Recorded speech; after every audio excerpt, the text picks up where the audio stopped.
Process of formation of urine.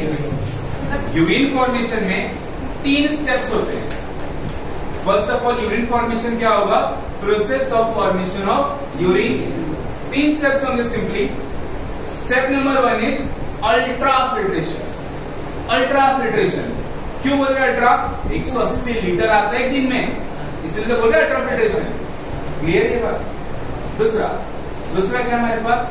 Selective reabsorption.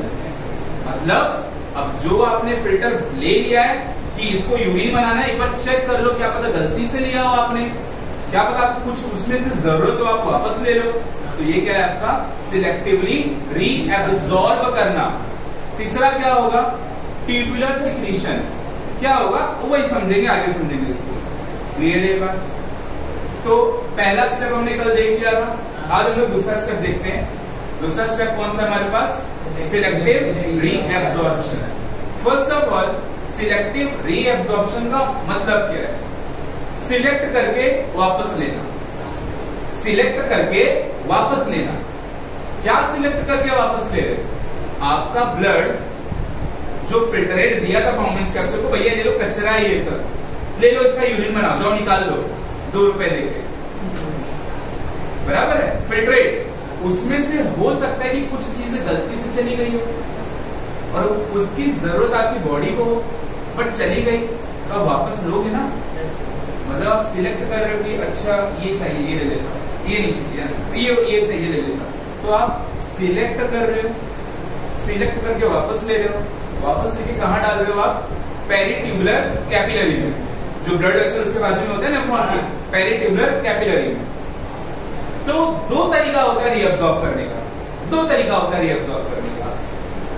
अगर चीज important है तो आप पूरी जान लगा के लोगे उसको, मतलब एक्टिव रीअब्सॉर्प्शन। अगर आपको उसके लिए पैसे खर्च करने पड़ेंगे आप करोगे, आप एटीपी दे दोगे उसको, लेकिन आप लेकर रहोगे। इस प्रोसेस को क्या बोलोगे आप? Active reabsorption. पैसिव क्या होगा कि देख आना है तो आजा, वरना कोई गरज नहीं है मुझे, आना है तो आजा, वरना कोई खास जरूरत नहीं है, उसे आप क्या बोलोगे? Passive reabsorption. तो एक्टिव और पैसिव का डिफरेंस समझ आ गया?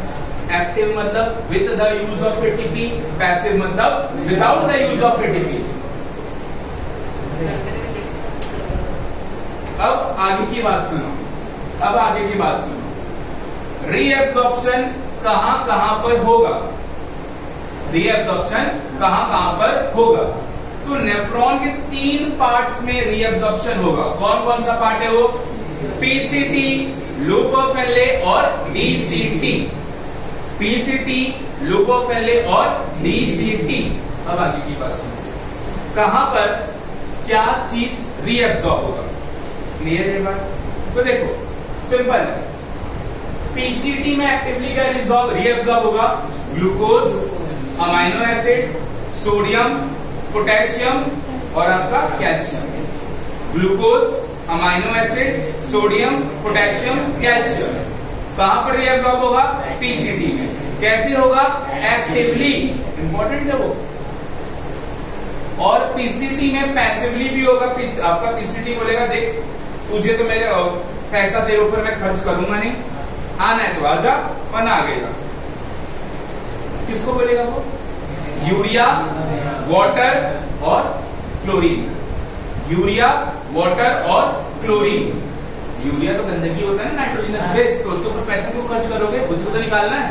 पानी तो पी रहे हो ना बेहिसाब, तो पानी भी नहीं चाहिए आपको, जा नहीं चाहिए तो पी लूंगा वापस, बहुत दिन फ्रिज में। ठीक है। दूसरा, अब आ जाओ लूप ऑफ हेनले पे। लूप ऑफ हेनले में एक्टिवली कौन रीअब्सॉर्ब होगा? आपका सोडियम। पैसिवली कौन होगा? क्लोरीन। लास्ट इज डीसीटी, वहां पे एक्टिवली कौन होगा? सोडियम। पैसिवली कौन होगा? H2O। सोडियम की ओर एक्टिवली वो बात समझ लो, काउंटर करंट मैकेनिज्म की बात किए थे। अगर मेडुलर इंटरस्टिशियल में सोडियम ना आए तो पानी कैसे बचाओगे? सोडियम खींच लो, पानी तो अपने आप आएगा ना। सोडियम के प्यार में पागल है पानी, जहां सोडियम वहां पानी। समझ रहे हो ये बात? तो क्या सभी को सिलेक्टिव रीअब्सॉर्प्शन समझ आ गया? अब आगे